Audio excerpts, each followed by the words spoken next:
Hearthstone's the Witchwood expansion.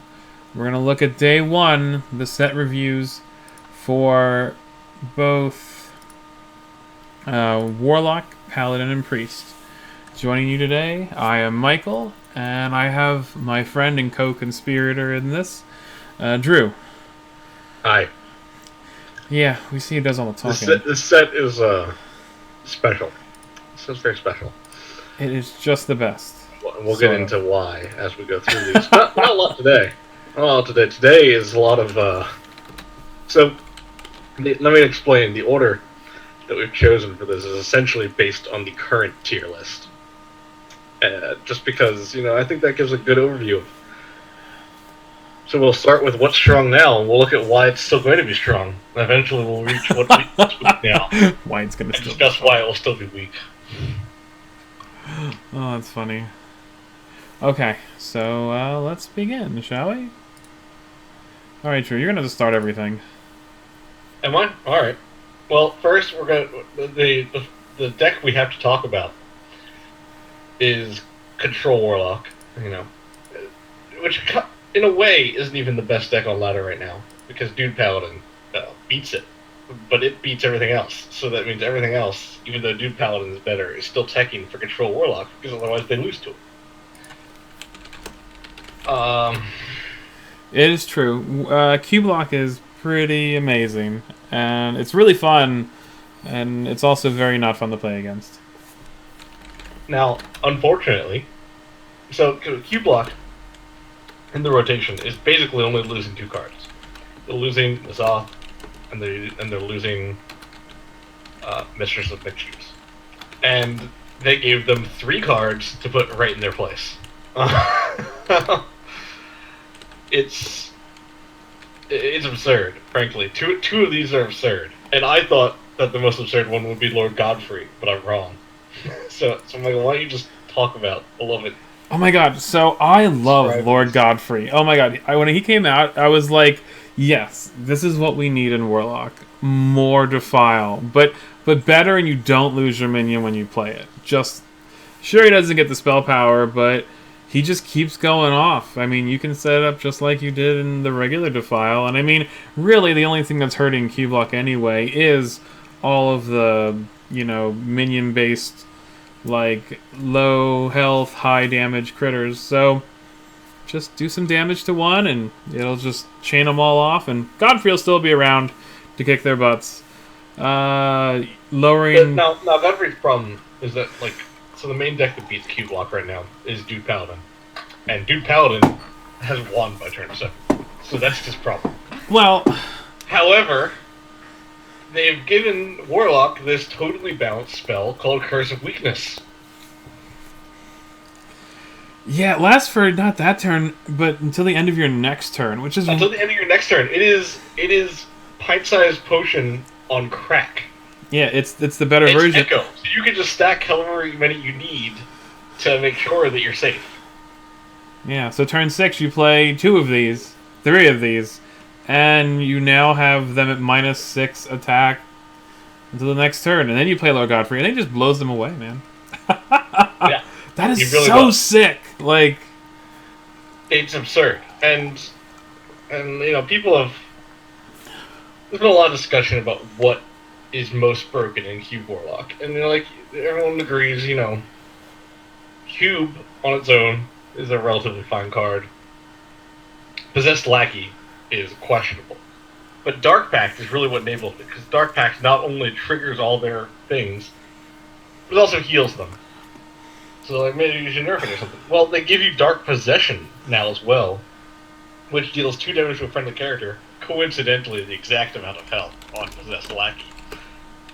And you get to discover a demon, which is actually a very valuable effect for Control Warlock, because they don't include any other demons, because they can't, because they need to keep their deck clean, so that Possessed Lackey always pulls out Void Lord or Doomguard. So this lets you, discover something good to put in your hand that will be auto-summoned the next turn by your skull, usually. Not to mention, if you play it like... Could be another Doom card. Yeah, you could literally, like... set up your people for the Lord Godfrey play, like ahead of time. Oh, did your opponent polymorph both of your Void Lords? You can discover another one. I know, it's so good. Oh, I think that this is definitely, this year is the year of the Warlock. This keeps Warlock right in tier 1 where it's been for the past 4 months. Not to mention, there's some neutral cards that got some healing, so it'll be able to replace Mistress of Mixtures pretty easily. I'm not even sure with Curse of Weakness. I'm not even sure if it needs that extra heal. Dark Pact.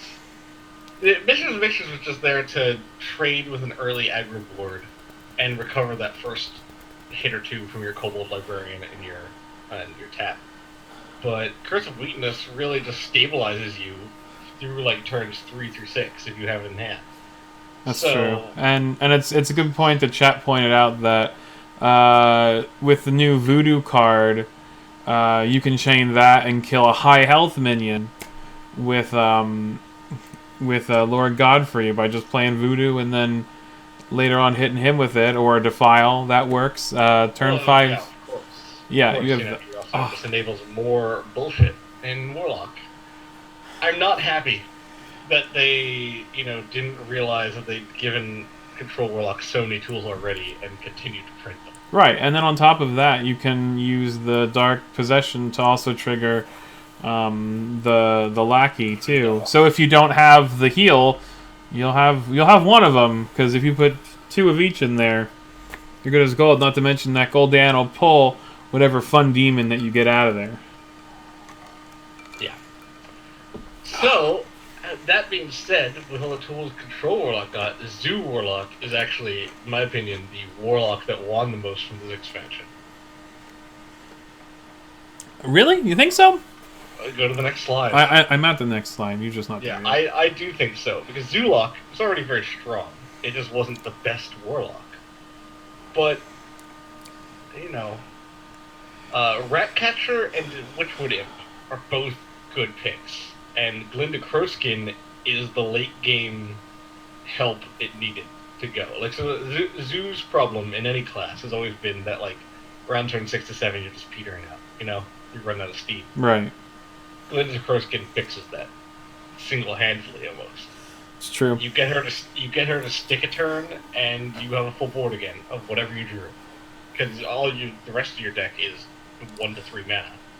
So. Not to mention that you have one of my favorite cards from the new set in this Zoolock Mastery list, which is the Dull Master Dorian. Dull Master Dorian works with them because they generally are just doing board buffs and they're just trying to flood the board.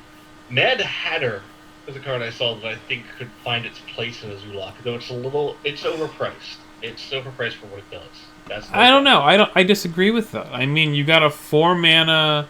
It's not friendly minions. It's other minions. It's now as a Zoo deck, you have an advantage because you're going to have a full board, so you'll have more odds to get hit by those. But I mean, I think that you're gonna be hitting yourself. You're gonna find a way. Dude Paladin is still out there too. Well, you Defile, play something. Next turn, play that, and bam, bam, bam. You have a. Their next turn. I don't know, Drew. I'm not. And Marsh Drake I included just because any 3 mana 5/4 is going to see play in a deck that thinks they can pull it off, and Zoolock will. Because Zoolock will have a cheap minion that can ping the poisonous. Or Coil. Yeah, or Coil. Coil's you have tools to get rid of a 2/1. And I just think Marsh Drake, if an aggro deck thinks they can pull it off, they will. They will play that. Well, it's ridiculous stats, but I mean, yeah. Theoretically they would kill your minion, but of course you wouldn't play that on turn 3 unless you had a way to eliminate the poisonous 2/1. If you have a 1 by anything on board, you play that and you kill the poisonous, and now you have a 5/4. Yeah, and that's Phoenix Circle sucks. Phoenix Circle sucks. They had to print at least 1 bad Warlock card. Yeah, I saw that, and it sort of reminded me of when you and I were watching the release today, where they did the whole card dump and they talked about stuff. You're like, this is why having 7 wisps on the field is bad. Because Whirlwind exists. They tried to show Hand Druid. They're like, look, you can make 7 wisps. And I'm like, okay, he has whirlwind. He has like 4 whirlwinds in his deck. And everyone on ladder is going to have 5 AoEs in their deck because Control Warlock and Dude Paladin are still things. Right. Like, everyone is playing as many AoEs as possible right now. Hand Druid summoning a bunch of 1/1s is not impressive. Zoolock summoning a bunch of 1/1s is not impressive. I guess a 1-mana 1/1 that has any sort of upside is going to be a played card. And giving 2 health is I don't know, because Shaman had this for Murlocs. Maybe they still do. I forget if it's rotating or not. No, that's part of the core set. Even then, it only saw play because they have the Murloc tribe tag. So unless you can do something crazy with the Demon tribe tag, I just don't see it. That's true. Even then, that was like among their weaker spells. Yeah, and I mean, for a 1 mana, you get a 1/3 with Taunt. Why would you play that? Yeah. That's like the lesser version of a 1/3 with Taunt. Yeah, especially with all these little rushers with lifesteal that can just pick them off for free and heal. Yeah, that's true.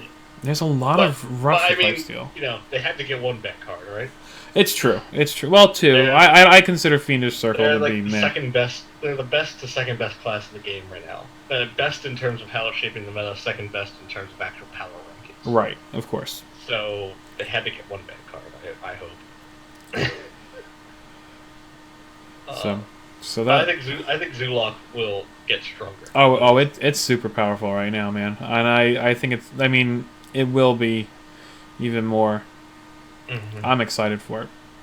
And then we have the other rest of what they did with Warlock. So Suicide Lock is apparently a thing. Warlock's new identity. Cutty itself. Oh, I can just hit the button. What did you do?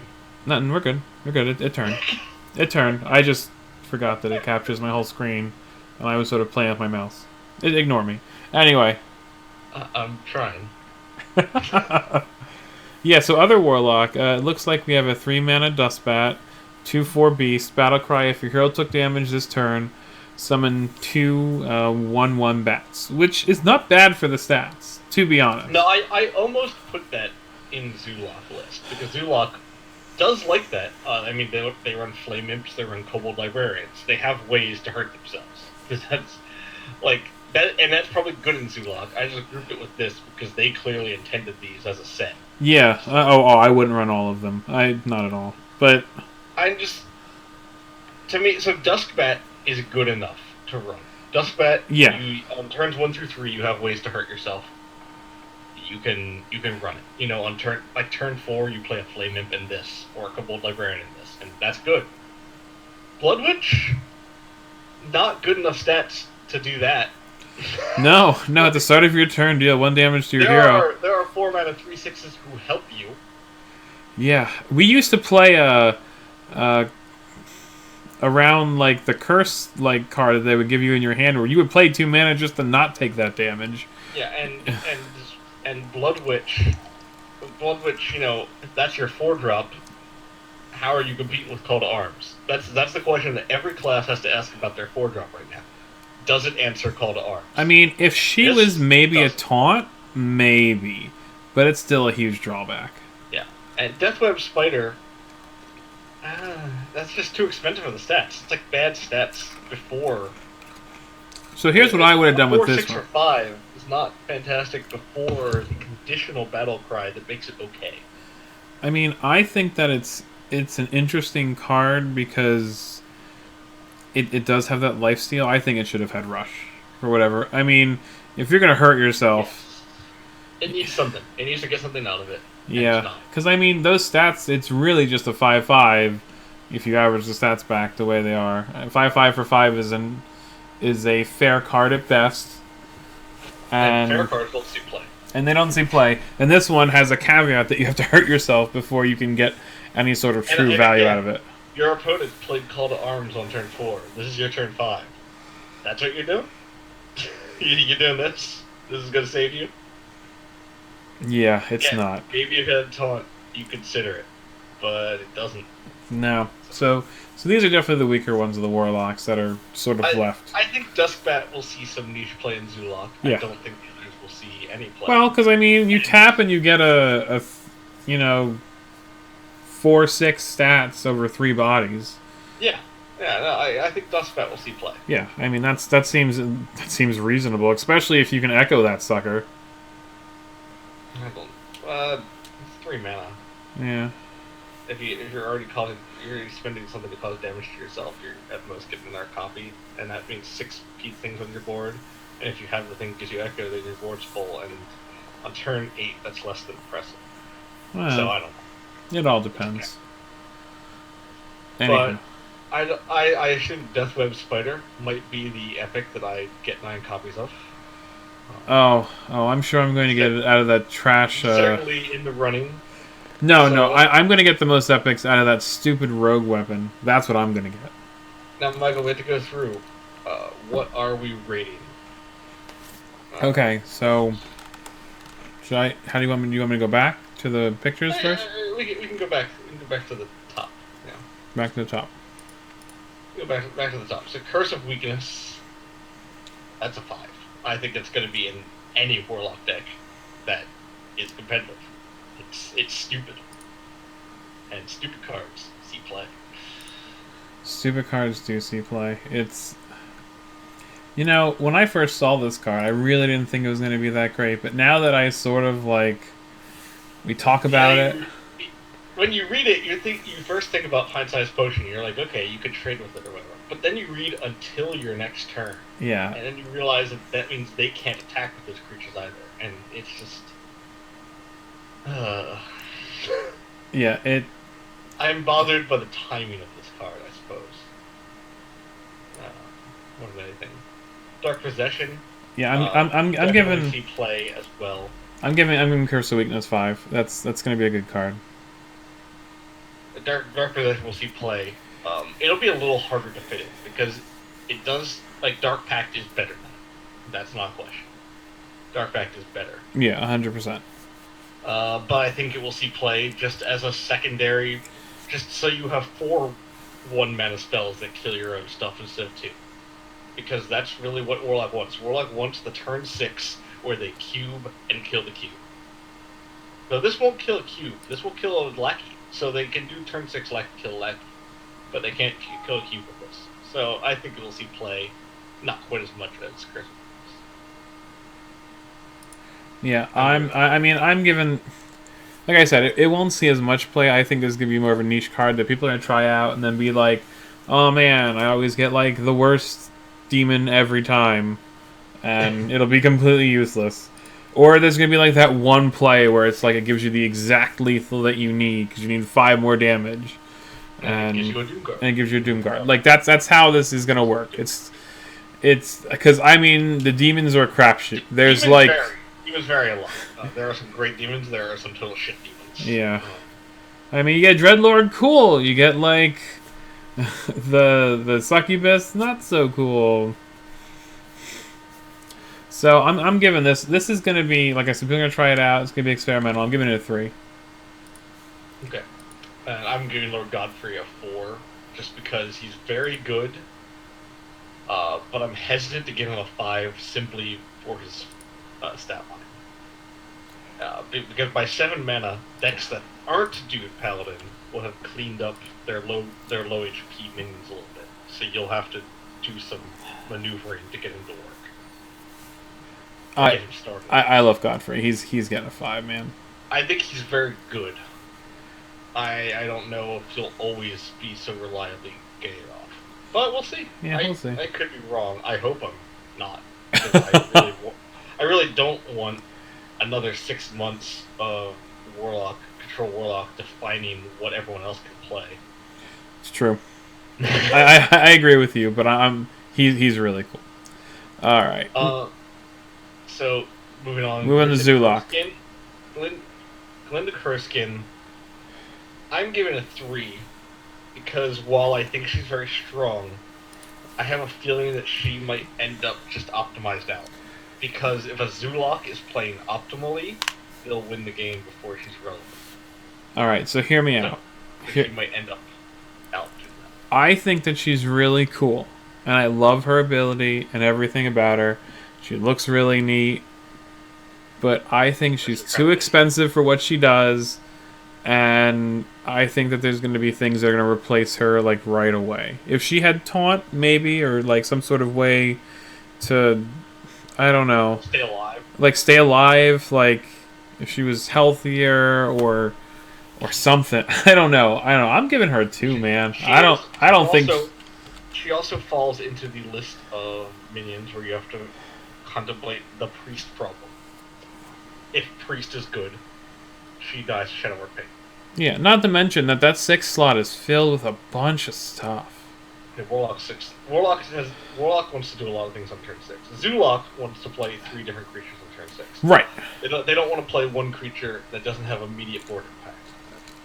Now, I have seen people postulating that you could make a deck with her having immediate board impact with giants.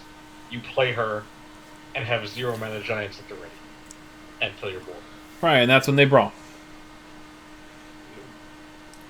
So they have to be a warrior? Well... That's a steep order already.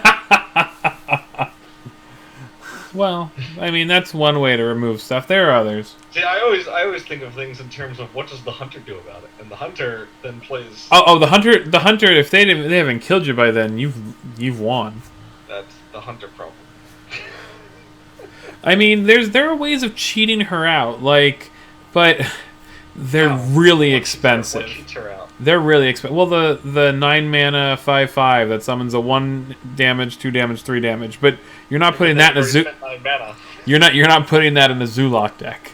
I've already spent 9 mana then. I understand, but assuming that you have, say, 2 taunts, which is very easy to do in the current meta and what will be the new meta, because you have your imp that's a 2/4, and you have the Tar Creeper, which is a 1/5 that turns into a 3/5, and you have her, which is the 3/7. You have 2 taunts at least to protect her. I mean, fighting priest, she's screwed. But aside from that, not everyone can deal with that sort of board, and a 5/5, and a 3/7. I suppose. Yeah. I mean, it's not in a Zoolock deck. This is what I imagine is not a Zoolock deck, but some sort of mixture of control Warlock that goes giants. Or something. Yeah, like that's 100% where it goes. But again, we're not in that meta.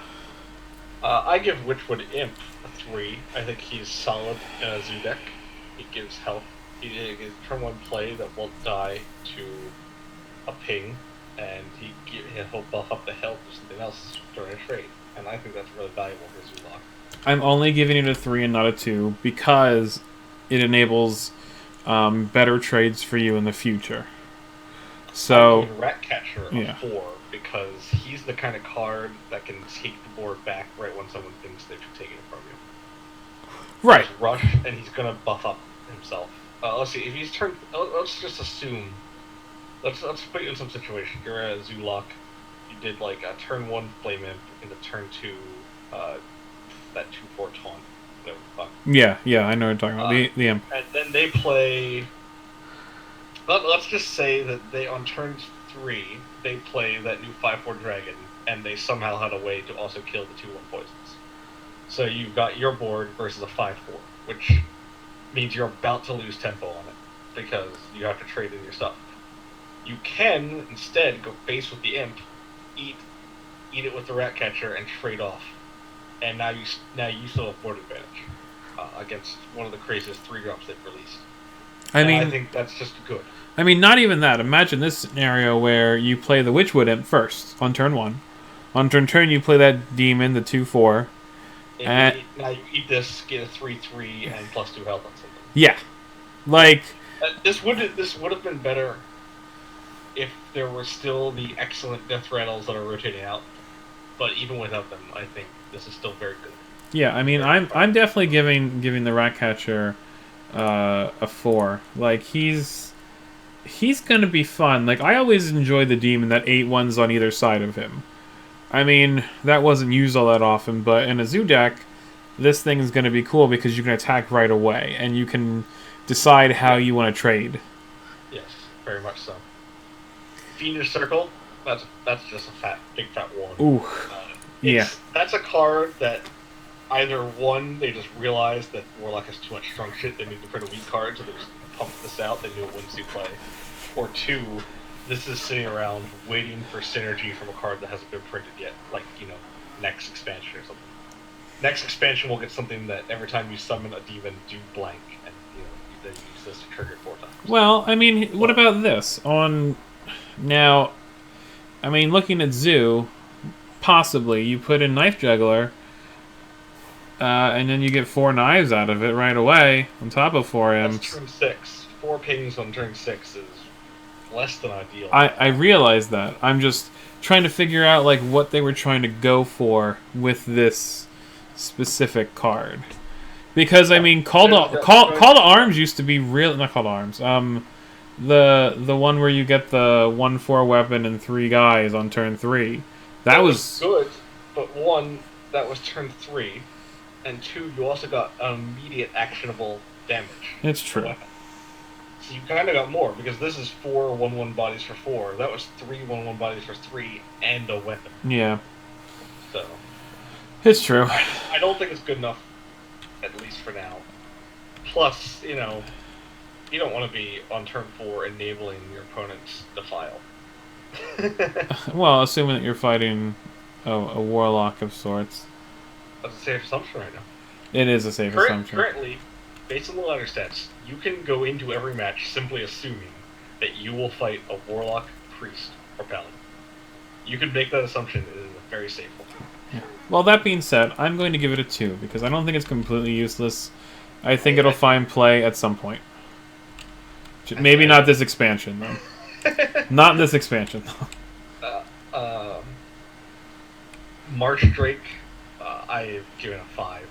We'll revisit this card during like 3 other classes, because I think anyone that can kill a 2/1 on turn 3 is going to play this card. I don't know. And that means Rogue, Warrior, probably Paladin. Like, anyone that can kill a 2/1 on turn 3 is going to try to play this card, because this card is nuts for tempo. Well, I think that they're trying to rebuild some sort of dragon synergy, and I think that's cool. Actually, what they're really trying to do is something that we'll talk about tomorrow, I guess. I don't even know how to approach it yet. Okay, well, we'll tolerate that later. That being said, I say that... I don't know, I still look at this card, and it's a 3/3 for 3, which is still okay. So I'm gonna give it a 3, because that makes the most sense to me. So you think it's way more powerful than I do? I do. I really do. I think that it's probably... I don't even know if I want to call it the sleeper of this set, because I don't think anyone's going to sleep on it. I think they're going to look at 5/4 for 3 and be like, how can I play this? I will find a way to play this. I guess so.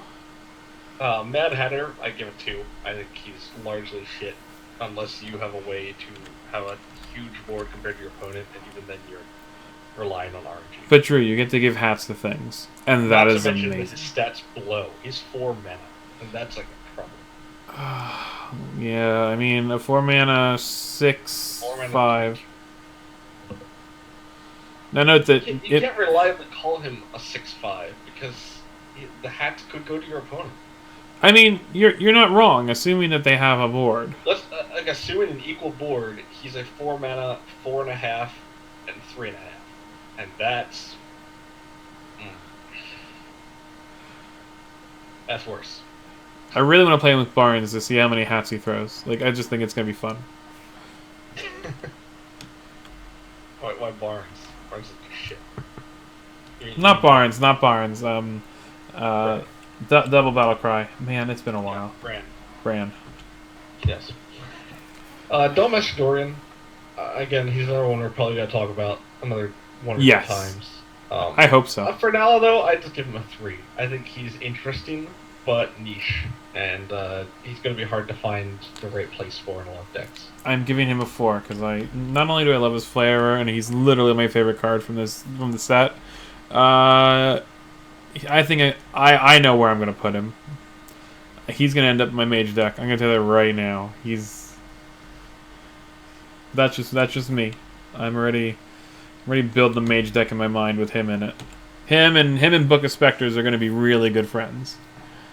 As for the remaining Warlock cards... Yes. So we have... Dustbat gets a 3. Like I said, I think it will see play in places. It's viable. It's a viable card. You could potentially play it. Yes, I think Dustbat's great. I think it's... And it can at least survive a certain level of Defile. Yeah. And I mean, it can also trigger the 1/1 issue... the 1 health issue if you can't really get there with your other minions to trigger all that stuff. So yeah. So yeah, I mean, I'm giving him a solid 3. He's the other 2 are both 2s for me. I just don't. It's hard to see a world where they end up in a deck. All right, I'm cool with Deathweb Spider as 2. I'm giving that Blood Witch a 1. I just have no. That's fair. I don't there are 3/6s that help you. Yeah. Yeah. You can play that Kobold Monk from Kobolds and Catacombs. He's a 3/6 that helps your hero. You don't have to injure yourself to play a 3/6 on turn 4. Yeah, it's... I just don't like her at all. I saw her at first, and I was like, the other 2 are at least... I can see you. I like her art. I think her art's very nice. She's the cool. golden version is really cool, actually. I agree, but yeah, she's not entering any of my decks. No. Good. So. All right. Next. Moving on, we'll probably just rate them as we go. Yeah, we should do that instead of going back. So, Dude Paladin. Oh, your favorite version of Paladin, Drew. They lose 2 cards to the version. They lose Steward of Darkshire, and they lose Stand Against Darkness, which are both very good cards. They are, but you know what? I didn't even run them in my Dude Paladin. I was still killing people. See, I think you can get away with not running Stand Against Darkness. I think Steward of Darkshire was a very, very good card. Yeah, I agree with you, but But they get Rebuke, which just needs to be talked about. So okay. Dude Paladin in Wild would already run Lotheb as like one of the most expensive cards of the deck outside the Vine Cleaver and Tarim, just to secure their board for a turn to guarantee lethal. That is all it was for. It said, here, your spells cost 5 more mana. I will not be board cleared by a mage, a priest, whatever, next turn, which means I can push lethal. Rebuke does that for 2 mana. You don't get the 5/5 body, but I don't think the 5/5 body was what it was all about. I don't like this card. Okay. Paladin has it. Okay. I don't like those 2 mana. Let me just talk about it for a second. This card is freaking amazing. Like it. Oh my god. It bumps their so they can't cast spells for 1 turn by 5. It's only costs 2 mana. You cast this twice and make sure they can't cast anything, no matter what. The one thing I do like is that this is a very skill testing card in that you have to understand exactly what your opponent wants to do next turn. You have to know what they're gonna cast. Turn 6, you play something that's gonna be turn 7 for that mage. You're gonna get flame struck. Boom, rebuke. Nope, that's not gonna happen. Yeah. I mean, I think. You can block Defiles, you can't block Lord Godfrey with it, though. The only bad aspect of it is that it's in Paladin. That's your problem. No, I mean bad as in the card is slightly bad. The only bad aspect of it to me is that it is a non-aggro card in an aggro deck. It's a dead card in your hand while you wait for the turn where you need it. And Paladins doesn't like that because they want to empty their hand and play Divine Favor. So it's a weak card in that aspect. See, I don't believe that it's a weak card in that aspect because you could just play it. I mean, I know it's a skill tested card, but if it's coming to a turn where you think that something's going to happen, you could just screw up someone's turn. Like normally, I'm sitting there waiting. I'm like, okay, well, I know what I'm going to do. I'm just going to, Fan of Knives this and kill everything. I'm moving on. And then, Fan of Knives is now, 8 mana. I don't have a way to remove this, and he's got a wide board. Then you gotta wait the next turn, and if you do it again, then he levels up. Yeah, like he levels up. You know, something happens where like it screws up your tempo. Anything that screws up your tempo, like even things that just make a minion cost one more in your hand, will usually ruin your tempo in some way, shape, or form. But to be like, okay, well, I have swipe coming. You play Rebuke, no swipe. Oh boy. Well, now I'm in trouble.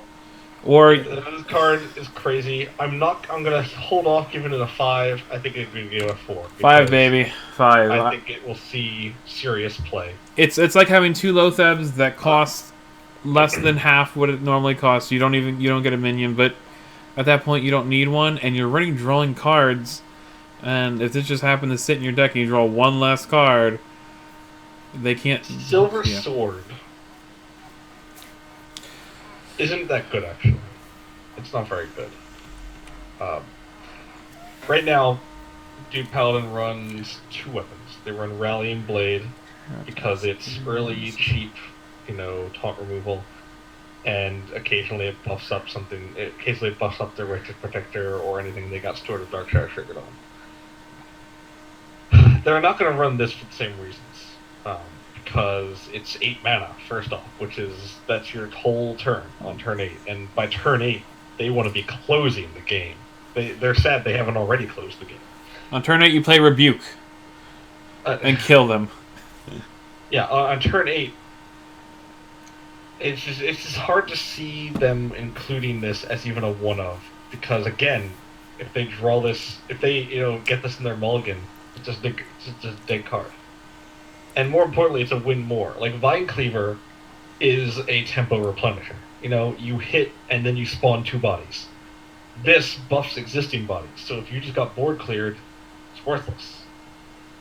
And I don't see why you'd ever run this with... I just don't see it being good enough to be run. I could be wrong. I don't understand Duke Paladin as well as I do a lot of other decks. I think it's too slow for it. And I don't think it's good enough for a non-wide deck. Alright, so hear me out. I think that this card is okay at best. I sort of wish it was 7 mana, because then I think it would be really good. But, because at 7 mana, you're making the decision between this and Vine Cleaver, and I still think Vine Cleaver. I understand what you're saying. But I'm thinking in terms of, okay, well, I just Taram'd on turn 6. And then, so now they're all 3/3s. And then I play this and hit, and now they're all 4/4s with a 4/8. What did your opponent do in the 2 turns in between? I don't know, man. No, I said if this was... if this was 7 mana, I'm saying if this was 7 mana... Okay, so what did your opponent do on the turn? Wait, is Terran 5? Terran 6. Yeah, 6. If this was 7, then you Terran. It's not 7, it's 8. I said if it was 7. At 8, I think it's too expensive, and I don't know why you'd run it. That's the problem.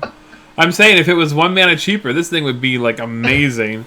But I think it's not a very good card at all. I mean, 3/4 on turn 8, what are you removing?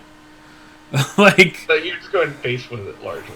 Yeah. Or you're trying to drill through, you're fighting a control deck, and they've managed to roll you to turn 8. You're going to try to chew through a taunt they put up. Yeah, I mean, I don't see, like... I don't like win more cards when they're not fun. And this is just like, well... If you had to wait till turn 8 to play it, just to pump up your board, you've already won. I'm giving this a 2. I just don't think it's good enough. Yeah, I'm fine with it not being good enough because fuck Duke Paladin. You just don't like anything. I'm gonna give it a 3 because I'm worried that someone's gonna find a way to get it or do something with it, and it's gonna be an issue. But I still don't think it might not be in Duke Paladin. There's not a lot of ways to cheat weapons yet. That's what I'm worried about. But there is ways to like. What are they gonna add a recruit a weapon? Well, hear me out. Like, imagine if you will, like you would pick. This is a winner off of Blingtron 3000 in Wild. Oh, mean, this is yeah. a winner for that. So. Yeah, there's got to be ways to at some point cheat out weapons. A or B. There's like the Anguro summon 2 dudes. Like you can play that twice on turn 10 with this, but I mean there's still only going to be 2 twos. It's if you play 4 2/2s on turn 10, then you've wasted your turn 10. well on the 3/4. Yeah, I mean, I don't know. I don't know how you make this better, but someone's going to find a way.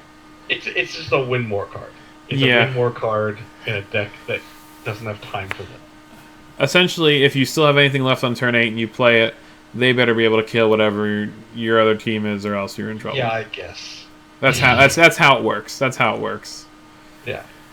Now, this is the last card I put on the screen. You may be curious why I put it here. Yeah, why did you put it there? Because I'm curious too. Cathedral Gargoyle, Battle Cry if you're holding a dragon game taunt. Oh, it's because that stupid other 3 cost dragon. I know it is. I already feel. To me, it's simply because they added a lot of, like, cheap-ish dragons that kind of skew on the aggressive side.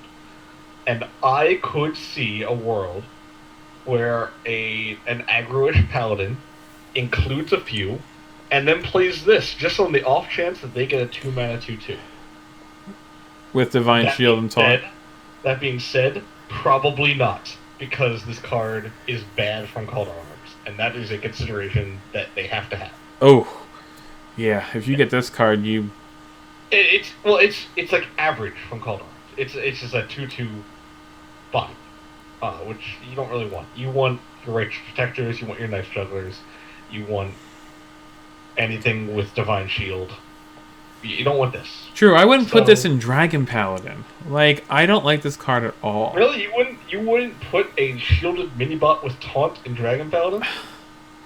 I don't feel. Minibot with Taunt in Dragon Paladin. Well, hear me out. I don't. In the new standard, I don't feel. Still sees play.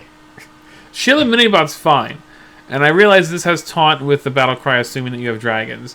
And in Wild, this would be okay, but in the new standard, I don't feel there's enough dragons. Paladin, you should always be playing enough dragons that you can assume you have a dragon. Dragon Paladin, if you're running a dragon blank, you should have 8 or more dragons, which virtually guarantees you have one in hand.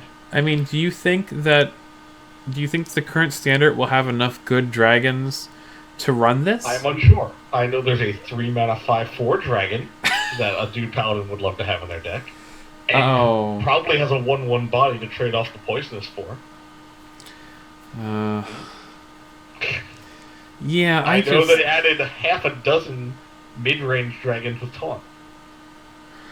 I don't know. I still don't see this card being. I don't think necessarily in Dude Paladin. I just don't have a better place to put it. Really, this is like a mid-range-ish card that might see play. Its weakness is that it hurts Call to Arms, and you can't afford to hurt Call to Arms right now. Right. I'm giving it a 3. All right, you can give it a 3 all you want. I'm giving it a 2. I don't know.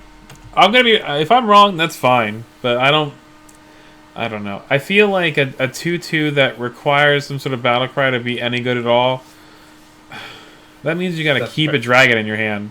What dragon are you playing on turn 2 that you'd rather play instead of? Don't. Oh, you hurt me. I'm moving on. Anyway, Control Paladin. Stop talking about the Paladin we hate and start talking about the Paladin we like. I love Control Paladin. Let me start there. I want it to be a thing. I want it to be a thing again. I want Control Paladin to be a deck I can play. And I think it might be. And there's a big might. Okay. So let's start with the Legendary, because I think that he's the coolest. The Glass Knight, 4 mana, 4/3, which I don't like those stats. Divine Shield, whenever you restore health, gain Divine Shield. That being said, in Cthulhu decks, or sometimes in just regular other decks, the 4/2 with Divine Shield was still played. I mean, this is going back a while, but it's not like terrible stats for a Divine Shield minion. So I think this card is actually excellent, like straight up fantastic, because Control Paladin's weakness right now is that everyone else has a way to run the board early on, right? You know, do Paladin floods it, Zulok floods it, Control Warlock plays Defile twice or something. Well, Hunter doesn't, but fuck Hunter. I can't believe you said that. Hunter's your favorite class. Well, no, I'm talking as if I'm Blizzard. Right? Oh, as if I'm Blizzard. I was gonna say that's your favorite class, man. Mage has half a dozen ways to control the board, except for Priest, of course, can do a million goddamn things to control the board. Control Hunter has like Pyro Equality and Quality Consecrate. Yeah. And outside of that, they kind of have Aldor Peacekeeper. He stopped being useful a while ago. I don't want to say he's unuseful. He's still running some decks. It won't be anymore. Yeah, well, not anymore, but still.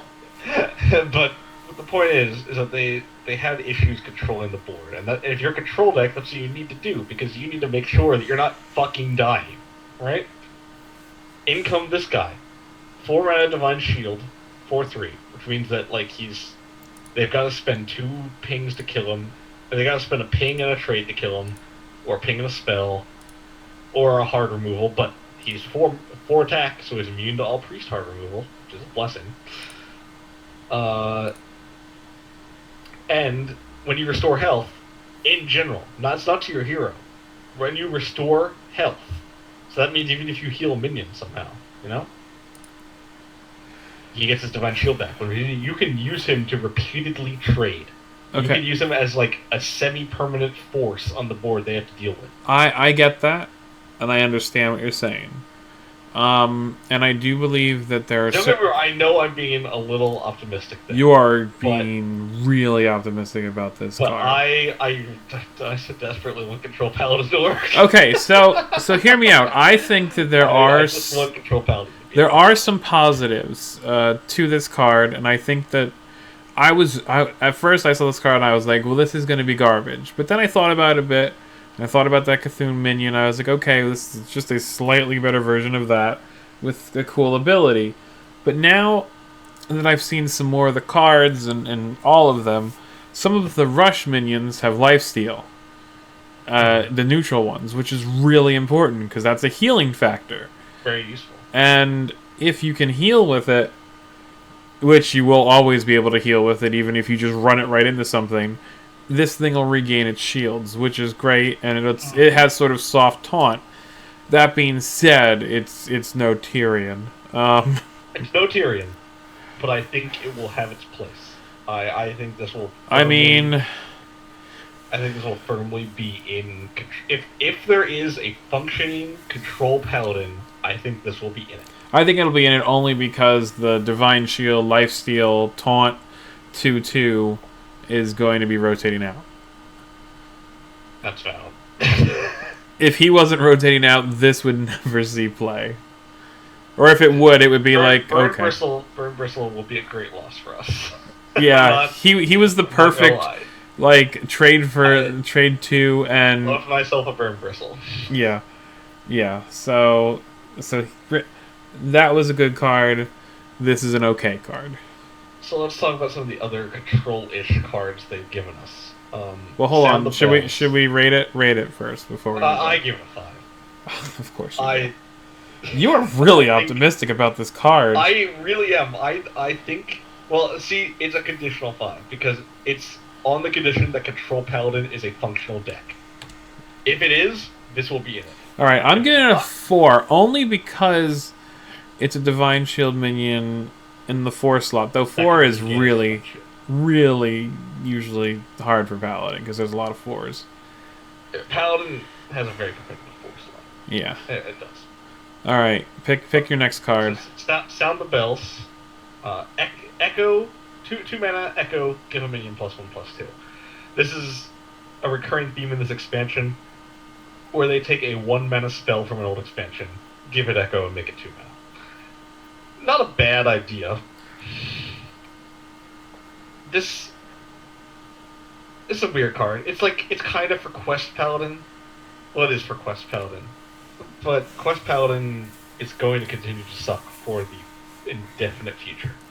Not just because their quest reward is subpar, but because as long as Control Warlock runs the game, silence is everywhere.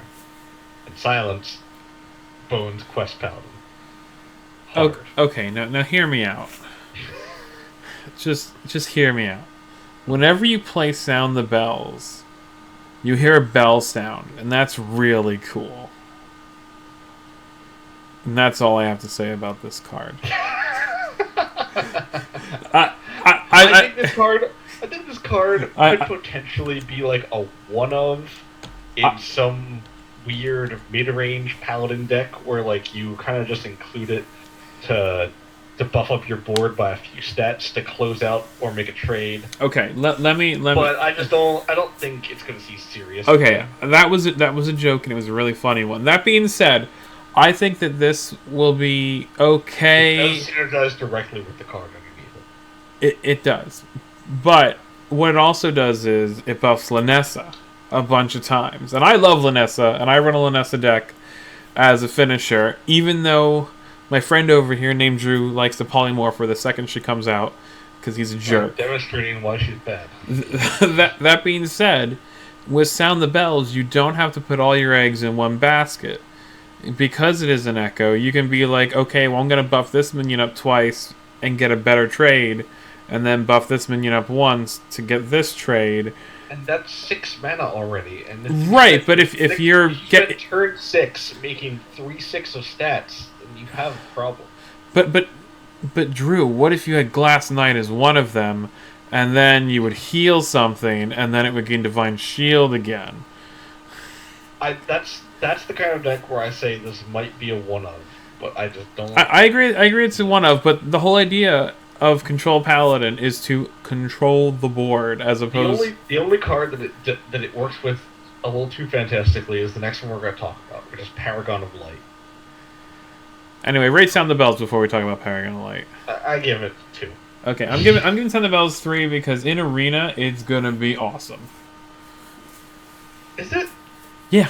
Arena is all about tempo, and you just spent a turn generating some small amount of tempo, but not enough to play it like 3 or 4 times. I don't think it's gonna be good. I don't know. What I've seen is that it's all about quality trades, unless they have a shaman card that completely destroys the board, and then we're in a whole nother scenario. But we're not going to talk about that right now because when I played the Arena recently, I didn't even get one win because things went wrong. Things went really wrong really quickly. I have a 3/2 as my sitting. Okay, Paragon of Light is a 3-mana 2/5. While this minion has 3 or more attack, it has Taunt and Lifesteal. So some people have talked about putting this in Dude Paladin because you can call to arms out your Direwolf, or like play turn 2 Direwolf, turn 3 this, and you have a 3/5 Lifesteal Taunt minion. And that's very good.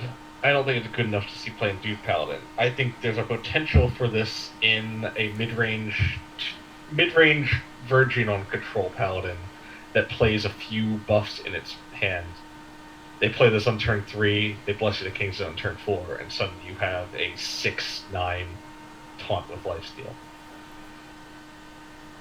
I think it's okay, but it's a, no matter how you look at it, it's a 2-card combo. No matter how you look at it. And those are always weaker than just doing something like that. I agree with you, but I think that for the stats, it's really good. I think that this is very, very strong in Wild, where you can still hand buff. Oh, if you can, well, that's a whole nother. You turn 1 Smuggler's Crate, and then, 2 turns later, just play this out of hand as a 3/6 taunt with lifesteal. That's nuts. Well, that's why this is coming in while that's rotating out. Correct. That is what that. Yeah. Because this would have been like the hand buff dream right here. Yes. But this is what people wanted hand buff to have, because cards like this would have made hand buff compete with Jades. True, and I like this card. It has potential. I do agree that it is a little weaker, but I mean I think back to the Goblins and Gnomes expansions with like Spider Tank as a 3/4 for 3, and we're getting a 2/5 for 3, which is the same amount of stats, and that was played a ton, just because of stat base. And this comes with a cool ability. You just got to buff it up, and that's something that you could do very easily. 3 attack is a lot stronger than 2 attack on turn 3. It's about what you can trade into and what you're forcing your opponent to sacrifice. Right, and I agree with you, but in the same token, you sacrifice pretty much an attack for a possible ability to lifesteal and taunt up, and it has the health to do so. You can buff it. There's many ways to buff it, even if it's temporary with just like a wolf or something. No, I know. It's just its condition is a little too conditional for what it needs to be, because there's just ways to deal with it. So I like it. I like the concept, but I'm only going to give it a 3. 3 for me as well. I can't do any higher. 3 for me. Hidden Wisdom. 1 mana secret. After your opponent plays 3 cards in a turn, draw 2 cards. I love this secret. It's an intriguing secret. Because it's fun. I don't think it's good. I wouldn't despise getting it off of Hydrologist, but I'm not going to put it in the deck. I like it. I like the idea of it, but it's easy to test for. So if you're putting this in your deck, which means that you are drawing it, what that means is that you're giving up a card advantage. Like, you're sacrificing 1 card to potentially get 2 cards later. I say potentially because only aggro decks who make it past turn 6 are going to play 3 cards in a turn.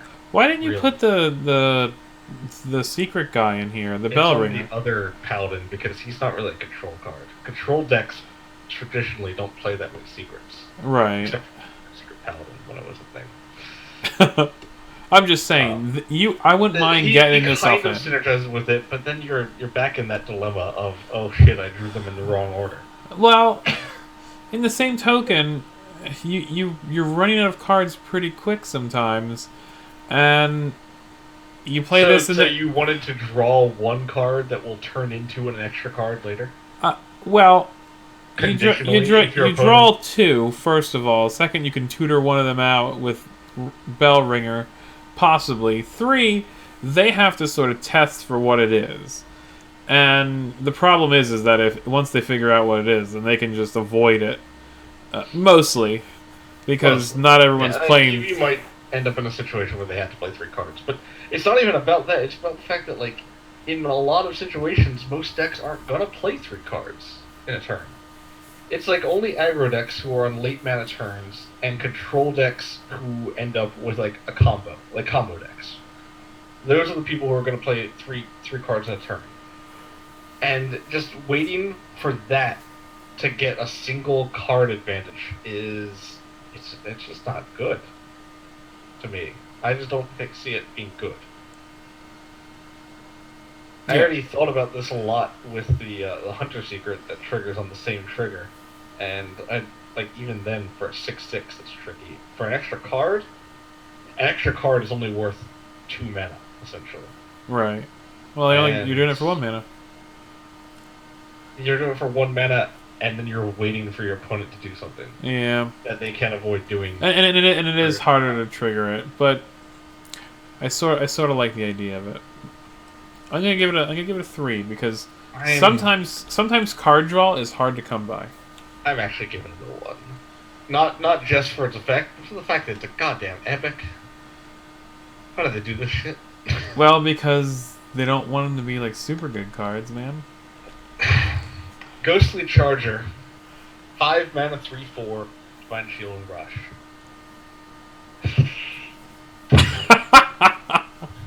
Like, okay, on your turn 5, you get a 3/4 body and you get to trade in on something with 3 health left. But no. No. It's kind of crappy. I don't even feel the need to talk about it much. It's kind of crappy. Yeah, it's you know, I'm gonna run it when I have to run Divine Shields. Like when you gotta win 10, you gotta play like 10 Divine Shield minions. Like this is the card it's the card that exists in a weird spot for Hearthstone, where I certainly are not going to put it in a deck, but there will absolutely say there's a situation where I discover a Divine Shield minion. I'd be happy to see it in a lot of situations because I'm sure it could answer some board state, just not a board state I'm reliably going to put in my deck for. This is the type of card that's going to be really good in like one Tavern Brawl, and then you'll never see it again. It's good. There's going to be one Tavern Brawl, but this card's fantastic. I believe that statement. But it'll never see play. And of course, this couldn't be an epic. This has to be a common. No, this is common. So I'm going to get about 12 of these. All right, Drew, rating. I gave it 2. I agree. It's cute.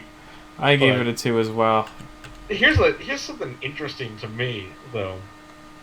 I think that I'm gonna theorize that earlier in testing of this card, it had Echo. I say that only because every other card that uses that blue ghost art has Echo.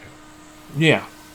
So I think at some point during their playtesting, this was cheaper and had Echo, and then they just got rid of that. Well, you could play exactly 2 of them, and they would look really cool if you put. No, it was probably like a 3 mana 1/3 or something weird, and they're like, that's bad and dumb.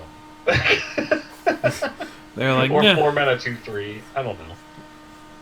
Regardless, it doesn't anymore, so it's not worth talking about. Yeah. All right. Rotten Apple Bomb. Go ahead. I was gonna read what Rotten Apple Bomb is, and then you can tell me why you included it. I included these 2 cards for various reasons. Rotten Apple Bomb. Yeah, go ahead. Rotten Apple Bomb is a 5 mana 4/5 taunt death rattle. Restore 4 health to your hero. This is very similar to a certain heal bot, half as good for slightly better stats. It's kind of like the mutant child of Antique Healbot and Sludge Belcher. Yeah. I think it's good not only because it's just it's a control. It's obviously a control card. It's like a mediocre taunt that keeps you in the game because it heals you. Not to mention it's 4 attacks, so Priest can't do anything. More importantly, healing you triggers half a dozen things for Paladin. Triggers Glass Knight. Potentially triggers Blackguard if that card is not total shit. No, that card is going to continue to be trash, and you know it is. I know it is. Don't even begin to think that's going to come back. But it's something decent that I think Control Paladin probably wants. So I threw it in here. Yeah, I mean, I'm cool with it. I'm going to give this a solid. I'm only going to give it a 3. Yeah, I only give it a 3. Like, it's a good card. It does what it needs to do. It's solid. It'll see some play. Probably not a lot. Basically, it's the kind of card to me that will see play in the initial few weeks and then end up being optimized out. Like, people will find better ways to do what they want to do without this. Agreed. Blackwalled Pixie is a 3 mana 3/4 with Battle Cry, refresh your hero power. This is what they threw towards 1-turn kill Paladin because Greedy Goblin Face is. Because Greedy Goblin Face. I don't remember his stupid fucking name. I agree with you. I like this card. This card is fine.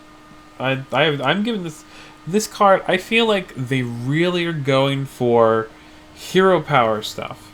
I mean, and that's great. Yeah, but so Hearthstone has all the cards up, so I've of course been making theory crafted decks, which are never ever any good.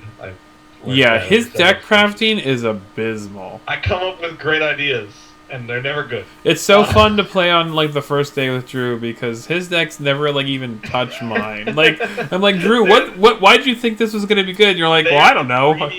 They are the greediest. Decks it's true. Your decks are super greedy. Mine's like, well, I would add this card, but this card's here if you can like somehow, if you somehow get 2 horsemen to stick.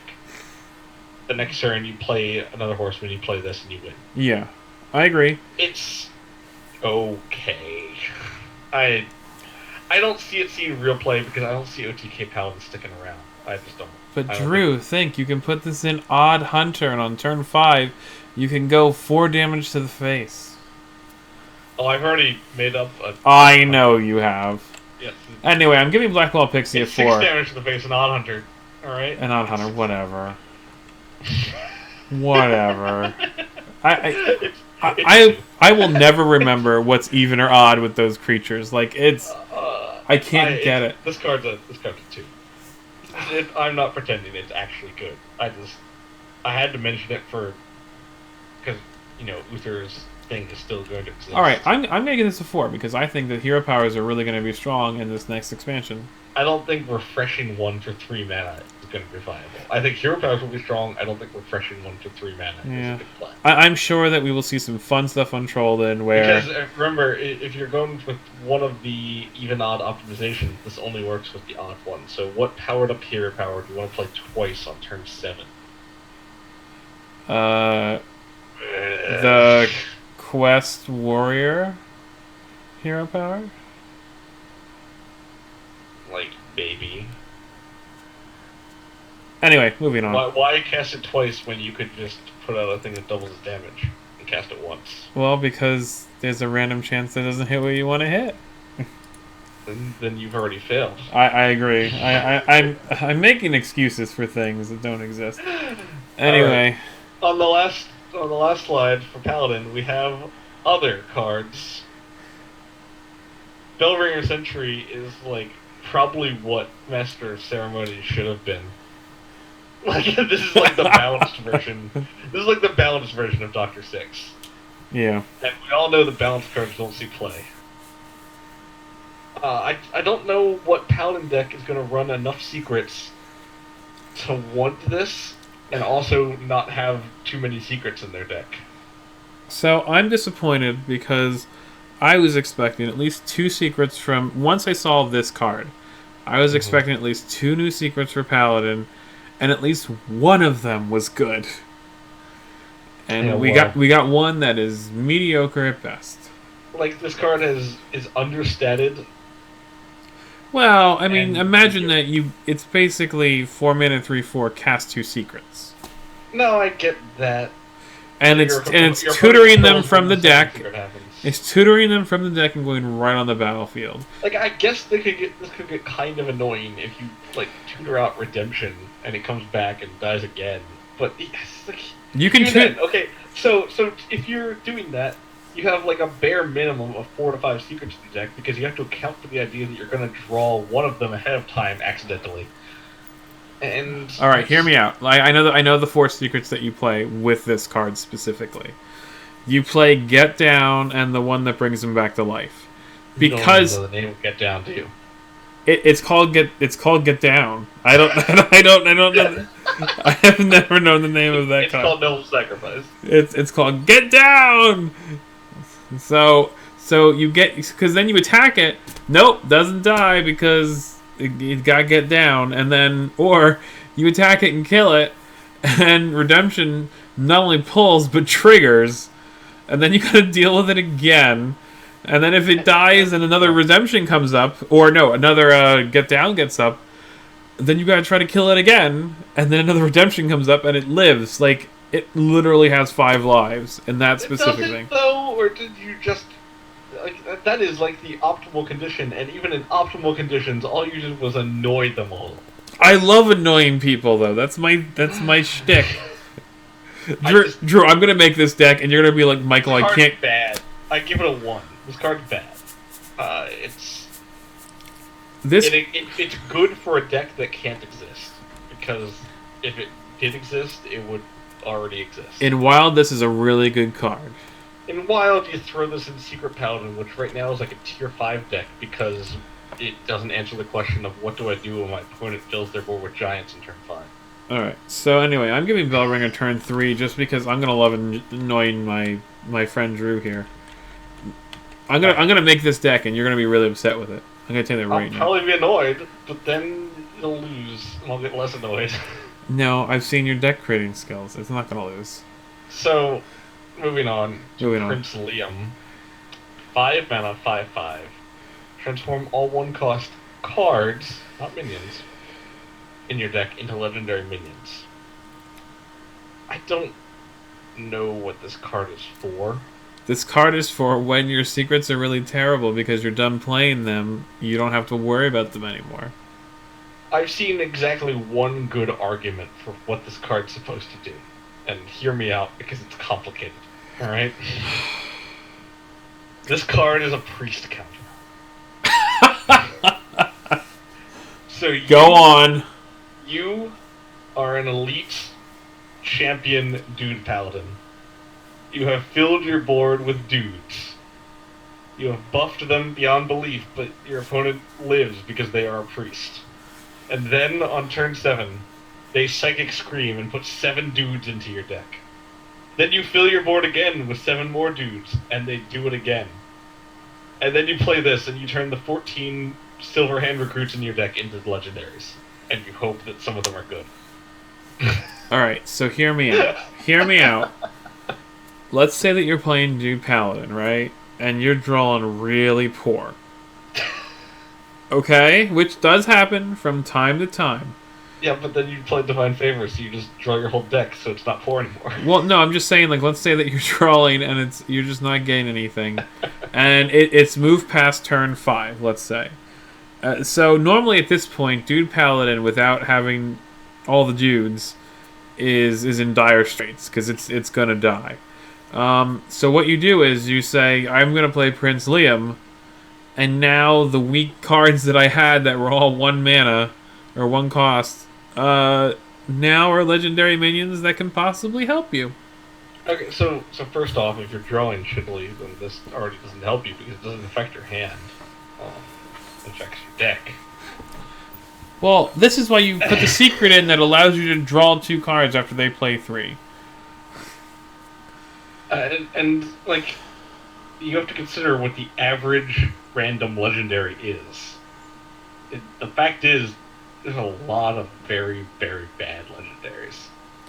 Like, you always think about, you know, the King Crushes and the crazy things, but there's a lot of very bad legendaries. Heck, they've added a ton this expansion. They've added several legendaries this expansion that drawing them will just be dead shit cards. And that just... yeah, maybe it swings the game randomly. But to me, it's, as Wesley has described, Prince Liam is for the memes. That's all. He's here to make troll den clips. I'm fine with that.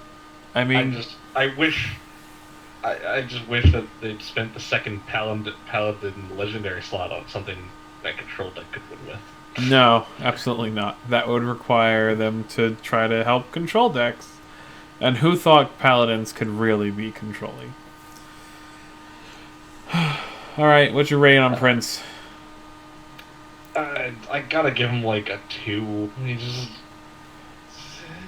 I don't even know, man. He's a meme card. He's a meme card, which traditionally means that he's the first legendary I'm going to unpack. Maybe that's why I'm salty about him, because I know I'm gonna unpack. You know you're gonna get him. Because he'll go right in my collection with my fucking Lorewalker Cho, my Prince Togwaggle, and my golden rot face. And I can't believe you haven't disenchanted that yet. You're really showing some willpower. I love Control Warrior. He can kind of go in it. Frankly, he makes the deck weaker for existing, but I put him in it anyway. Okay, I'm gonna give you gave it a 2. I'm gonna give Prince Liam a 3 just because he's gonna be experimented with. You can't even give him higher than a 3. I don't think he's that great, but I think that essentially what happens is that you've made it past a certain point where a 1/1 with Taunt and Divine Shield isn't going to be great anymore. And sometimes you draw a Leroy, and sometimes you draw a Nat Pagel. And, you know, I'm willing to take that chance sometimes. So, alright, next. So, we're in Priest now. Oh. I tried. So, Priest has a lot of goddamn decks. And, like, they're all good. So I tried to narrow it down to a few. I excluded Big Priest, because Big Priest will largely die with the rotation. Thank the Lord. I tried to narrow it down to Control Priest, Combo Priest, and other. Alright, so I want to start with Chameleos, the 1-mana 1/1.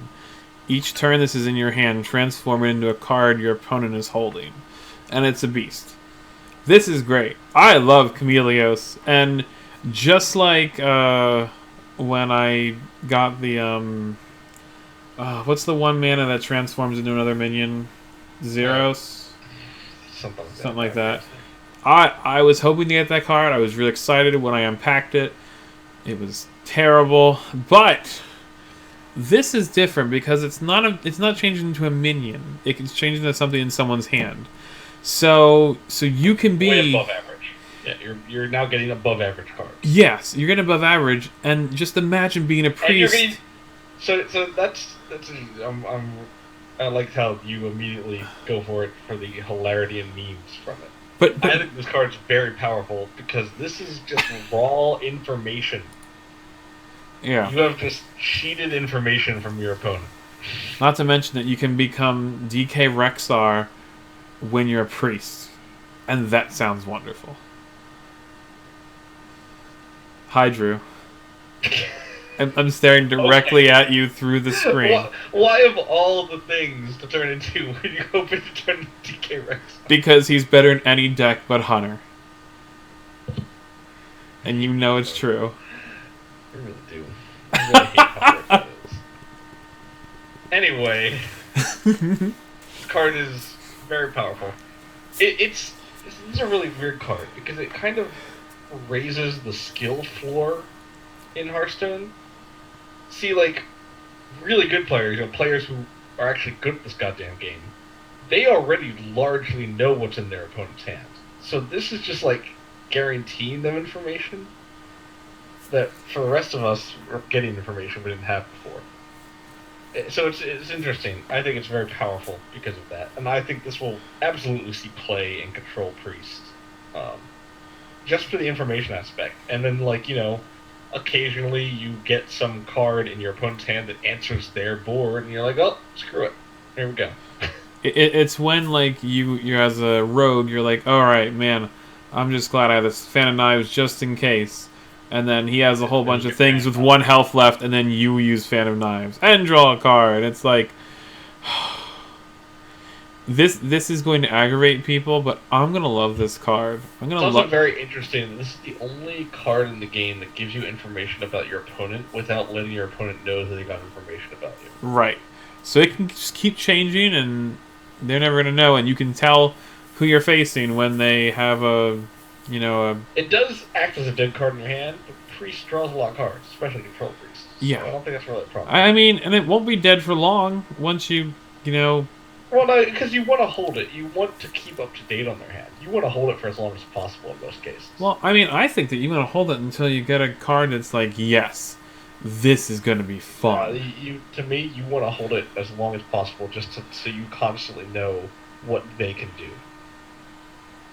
That being said, that information is invaluable. That being said, it's a terrible top deck card.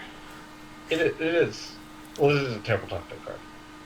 But if you get to know that your opponent can't put down a taunt next turn, that gives you ability. That you don't have to play around this now because you've seen their whole hand. Like you can look, you're like, okay, he turned to these 4 cards. He drew that card. He played that card last turn. He doesn't have a taunt in his hand. And that is crazy powerful. All right, what are you rating it? I give it a 5. I think this. Me too. True. We agree on something? That's odd. All right, pick your next one. Your big fat one is Coffin Crasher. 6 mana, 6/5, Death Rattle. Summon a Death Rattle minion from your hand. It may as well read Death Rattle. Summon a Obsidian statue from your hand. Yeah. I agree. 6 mana Obsidian statue. Are you okay with that? With 6/5 extra meat? I'm after living through the current meta, I'm not really okay with anything being cheated out. That said, this is notably weaker than most of its cheating out kin. It has a lot of downsides to it. Not the least of which is that it could summon itself, which still, don't get me wrong, that's a good tempo play, But, and it also really relies on you having to draw already, which you can't always do. Well, that's not entirely true. It's not entirely true. You just have to play this off the top of your deck. There's the Countess out now, the new curator. Oh, we'll get to her. But I probably should have thrown her in this list. She's priest is one of the cards. Yeah, because turn 6 you play this, turn 7 you play her, and you're guaranteed to get something, assuming that this didn't die. I'm just saving her for interesting neutrals because she's gonna fit in a lot of weird places. Yeah, she's sort of that puzzle piece that connects a couple stuff. Yeah. So Caster Crash. So this is good. I'm giving it a 4 just because I think that most control pieces will at least try to play it. I agree with you. This is definitely a 4. It's not a mandatory because it's not going to fit everywhere. And it would be nice to see... Most control priests are going to try to fit this. I mean, I would love to bring back Death Rattle Priest, even though the god rotated out, which is really sad. The Zoth rotating pretty much kills Quest Priest once and for all. It was already limping on its last legs. It's true. Zoth rotating kills it. Alright, so moving on to Squashling. 2 mana, 2/1 Echo. Battle Cry. Restore 2 health. It's like this card. Interesting card that Priest can use. Frankly, I'm a fan of anything where Priest actually does things that Priest does. So sure. Heal a bunch. Good job, you're a Priest. That's what you're supposed to be doing. Yeah. You can now heal. It's your hero power with a body that you can repeat. And that is interesting. Not to mention that you can, of course, Cabal, Shadow Priest it, and... That's a very niche usage. Go nuts. I don't know. How is their way to make work? I think that's going to happen more than you think. Maybe. I think it's going to happen. Anyway, I'm not sold on that. I'm giving this a 3. It's okay. Yeah, same. Yeah. I mean... You could run this instead of the Earthen Farseer. Yeah. Well, what the fuck priest is running Earthen Farseer right now? I don't none of them. But so what did you? So you said you'd run this instead of it. So no, like you could run this instead of it if you were running it. I mean, this will help. I'm just saying words. Let's talk about Vivid Nightmare before we talk about Divine Hymn. Yeah, okay. Choose a friendly minion, summon a copy of it with 1 health remaining. So this kind of existed before on Mirage Color, which is it had a body, a 2/3 body, and did this except it was a 1/1. So this is better. It lacks the body, but it brings it back not only with its attack intact, but you could potentially heal it back to its original health.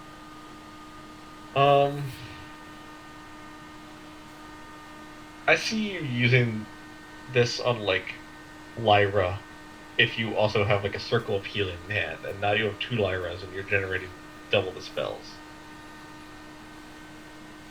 I don't know. This is weird.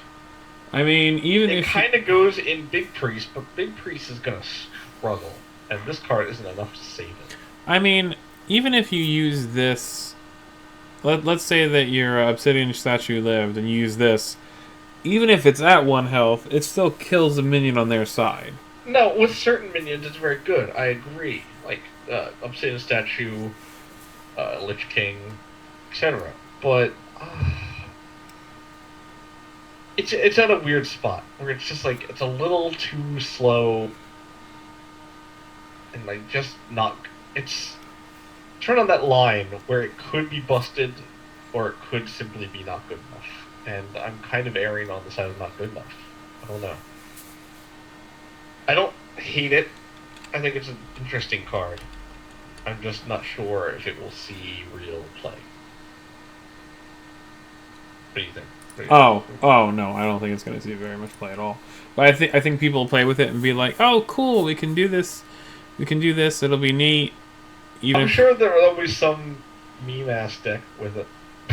Yeah, it's just whenever I think of these cards, because like anytime you can copy something, all right. Anytime you can copy something, you can make a meme out of something. I mean, this would fall really well into some Death Rattle minions, but you somehow cube an Obsidian Statue, you can make a copy of the cube with 1 health left. Yeah, and then you just win the game pretty much at that point. But see, whenever I see these.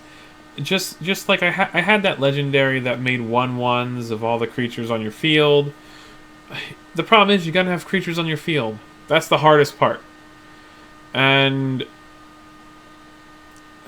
Well, keep in mind that combo priest is a real thing right now that will probably be sticking around. And they keep pushing this weird kind of tempo-y priest that uses the combo as a win condition. Right.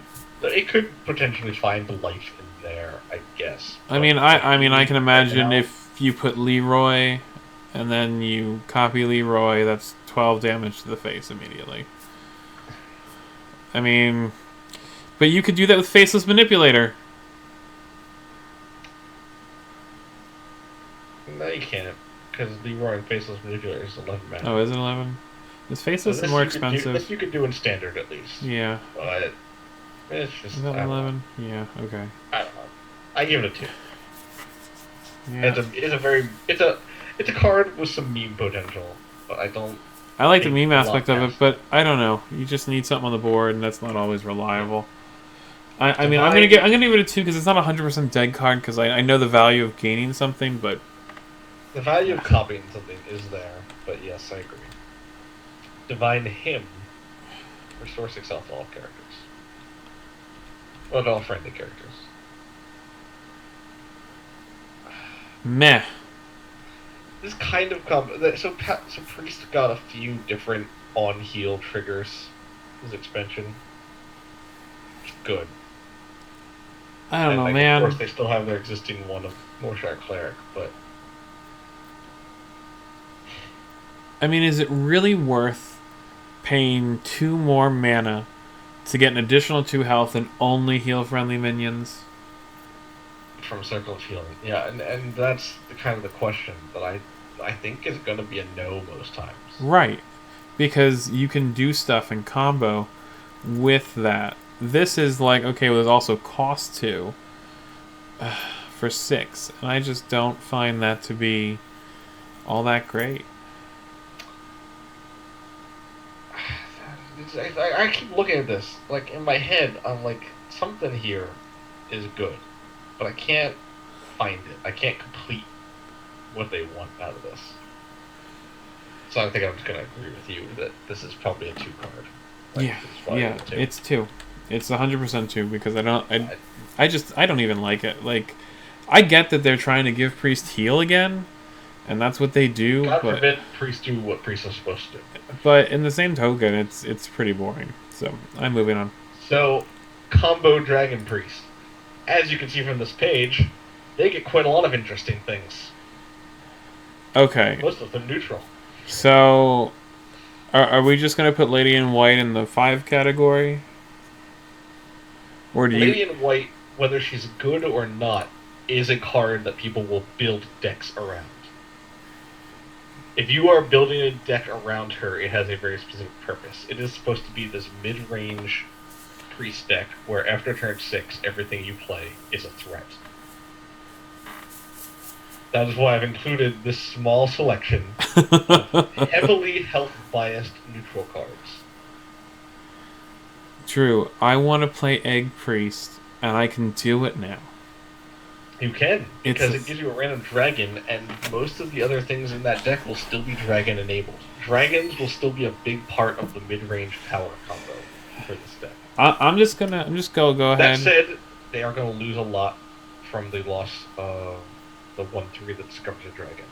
I'm not going to miss her. Fuck her.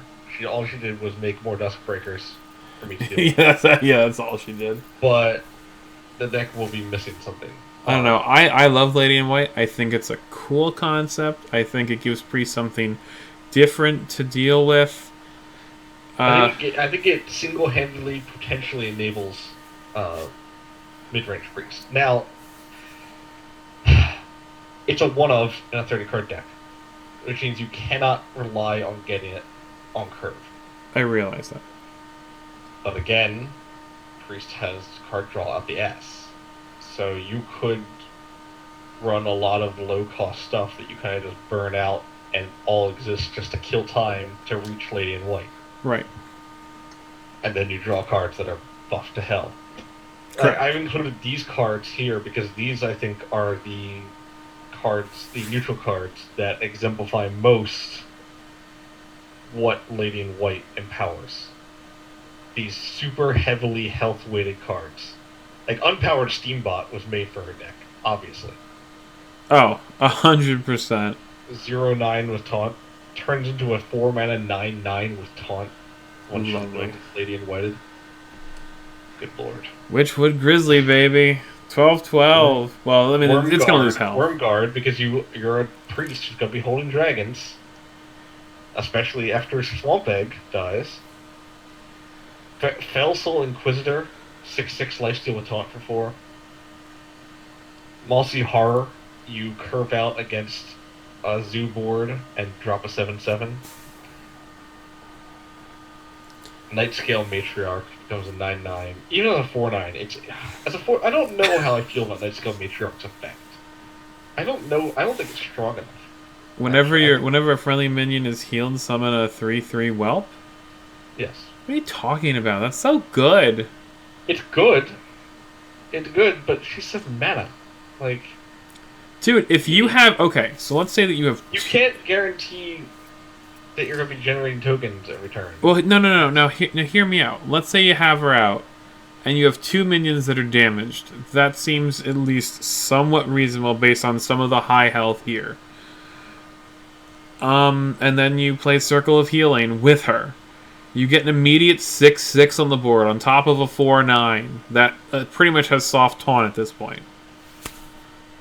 That means you have to save your Circle of Healing also, and that is not a guarantee against a lot of decks. I mean, but there's a lot of healing. You gotta remember, Michael, this deck is playing for tempo. This isn't a control deck, this is a combo deck. You're playing for tempo so that your combo is a threat to end the game. And after Lady in White, your goal is just to play a threat each turn. You can do that. I'm not just saying, like, you have Circle of Healing. I don't think she's bad. I'm just a little iffy on how effective she'll really be in practical use. So what are you rating Lady in White? Sure. I'll give you Nightscale at 3 and Lady in White at 5, for obvious reasons. Lady in White at 5 and Nightscale. I mean, I think Nightscale Matriarch is really good. I mean, she doesn't like hurt right away, but I mean, for 2 less mana, you're only losing 9, 10, 11, 3 health, and it's the Ysera. You know how hard it is to remove those stupid things? Glitter Moth I included here because it's something we just have to talk about. So, odd. Something we have to talk about. Odd lets you run things like Matriarch. Anyway, Fire. Anyway, I'm putting Matriarch as 4, by the way. I like it. Lets you run Inner Fire, Eggs, Wormguard, Grizzly, Matriarch, several other strangely weighted stat things. Not Divine Spirit does not let you run Divine Spirit. Not Lady in White does not let you run Lady in. But it could be its own win condition, kind of. Because it can combo with Void Rip, the 3 mana 3/3 they added last expansion. That swaps the health and attack of all minions on the field. Right. Now, does Glitter Moth only affect the stuff on the field, or also in your hand and deck? Just the field. If your deck has only odd cards, double the health of your other minions. Okay. But it's a potential 8 mana win combo. If you have, say on turn 7 you put a Wormguard down, and on turn 5 you put a Grizzly down, and you've been keeping them full health because you're on odd decks, you played Baku so you can heal for 4 per turn, right? Right. So you've got those 2 cards down. So let's say the Grizzly was like a 3/8. You got lucky, your opponent only had 4 cards in his hand in turn 5. And your Wormguard, it's probably just a 3/11, but its attack doesn't actually matter here anyway. You play Glittermoth, that's now a 3/16 and a 3/22, and then you play, and it's turn 8, so then you play Void Ripper, and you have to. It means that your opponent has to keep these high health minions off the board, and that's a threat. Like, even Void Ripper by himself is a threat. This is a lethal threat. Right. So, I could see a weird, odd combo priest existing. I mean, do you see it existing, or? I mean, I see a weird odd. Okay, first of all, the even and odd stereotypes. Everyone's going to be trying them to find the hidden magic one that works. Okay, but maybe I should clarify. When I say existing, I mean someone will do something competitively decent with it. I think it's possible, but my issue with it, and the reason why it may not see play, is because, I mean, normally you know what people have, but it limits your potential choices of things. We'll see some competitive play. That is a weakness of the even and odds that we haven't quite talked about yet, and we'll get to this more when we get to the neutrals on day 3. Right, and I realize that it immediately tells your opponent a lot. Yeah, it says, oh, okay, well they can't play X. You don't have to worry about Divine Spirit. You don't have to worry about some even priest spell I'm blanking on. Like, you know what I mean? Yeah. I mean, Shadow Word Pain. You don't have to worry about Shadow Word Pain. Yeah, I mean, because it can't show up. Well, barring extreme circumstances. A ballsy motherfucker. What if you put Lady in White in an odd deck and just hope that she shows up in your opening hand? For her, and if you don't get her, you just concede. but whenever you do get her, it'd be epic. Because they would never expect it. If you're going second, the odds of getting a single one of legendary when you hard mulligan for it is 24.1%. I know that because people ran those odds for Barnes because it was relevant. Like, what are the odds if I just hard mulligan for Barnes, I get it? Because that wouldn't be the game. 24.1%. Right.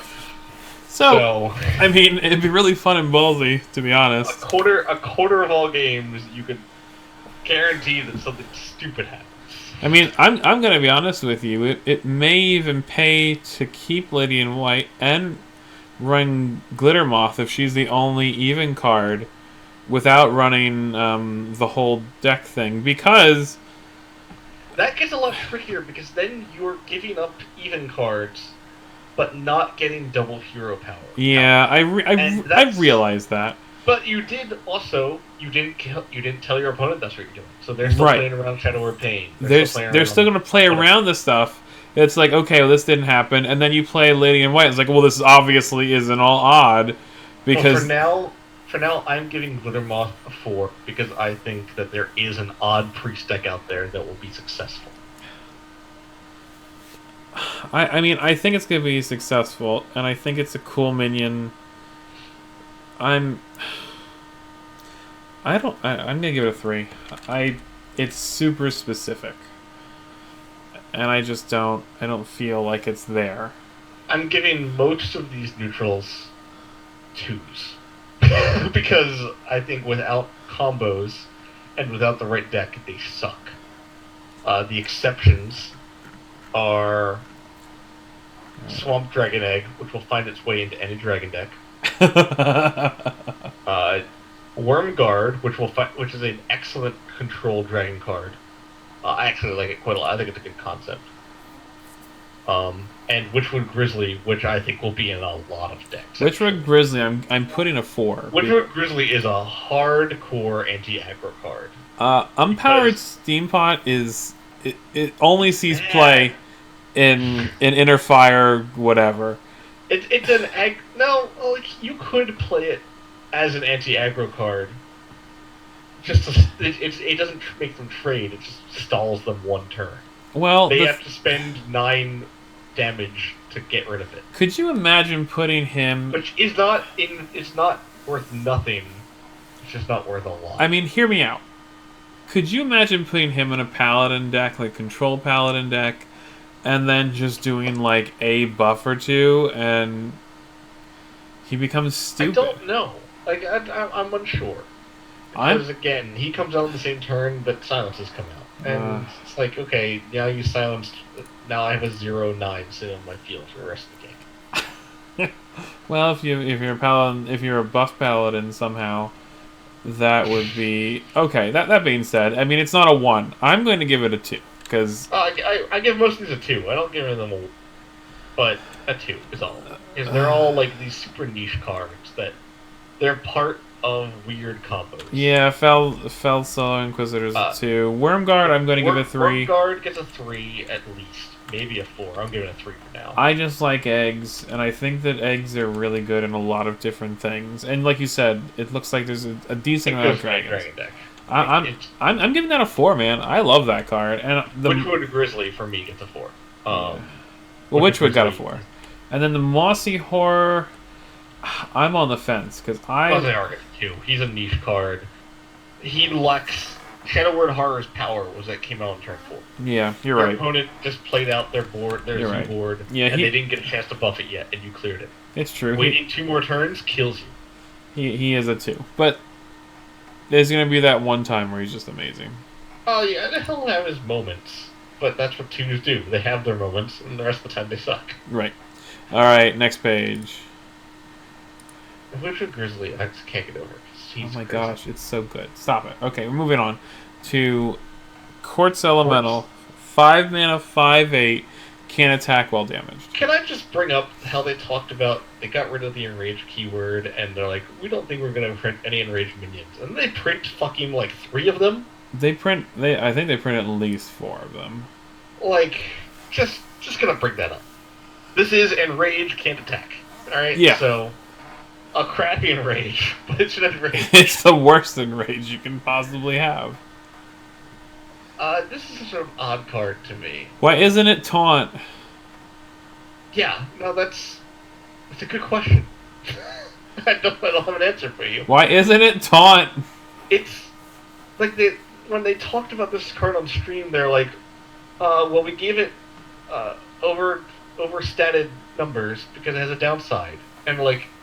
There've already been 2 other overstated 5-drops with downsides. Fell Reaver and Bittertide Hydra. Right. They're both 8/8s. Well, I guess because this one can actually attack at some point. They don't want to make it too strong. I mean, I see a lot of healing. So say you put this in a regular priest, okay? A regular priest who's running, a few cards, and they have a hero power to heal. They don't have a lot of other healing cards. They maybe have 1 Circle of Heals in the deck somewhere. That you just throw a 3/1 at this, because you can. You just put them on the back foot. It can attack next turn, because their hero power only heals for 2. And if they want to heal it back to full at any point, they have to invest eventually at least 4 mana, and that's assuming that you don't just randomly ping it for fun later. I'm really struggling with why they think this card's threatening. Well, basically you have to keep it down. But it has to be at least 3 under, so they can't just heal it back up. So okay, but even when it's full healed, so it can't attack until turn 6, and so if you start screwing with them, it attacks at earliest maybe 7 or 8 if they're lucky. By that point, do you care about a 5/8 on the board? I don't know. A little, I'm sure, but Drew, I don't know. I'm having a hard time finding why they think this was so threatening that they couldn't give it a different downside. I don't. Well, mental. I don't know. Kind of a hideous tribe for priest. Yeah, it's a terrible tribe for priest. I don't know why they did it. I'm calling this a 2. It might see some weird play against someone who can't trade. Well, if you think about it, if you play Lady in White first, this is a 5 mana 8/8. Yeah, which is probably the stats. For this kind of downside, it should be an 8/8. So that means that you had to play a combo with it, which means you didn't play it on curve because Lady in White's 6 mana. So you did play this on curve. Oh, well, no, definitely not. I mean, you could always purify it. That's true. You could. Wait, no, Purify's rotating, Michael. Okay, well. I ruined all your fun. I'm just trying to help. I know, but you can't help them. It's a 2-star card, and that's it. It's I mean, it's almost a 1-star. I agree. It's virgin on a 1. It's a 2. It'll see some. Again, someone will make a meme out of this. Yeah, be like, look, you can't. Like, okay, it's 8. It's 8 health, sure. So maybe someone gets a Divine Spirit combo off of it. Yeah, they'll find a way.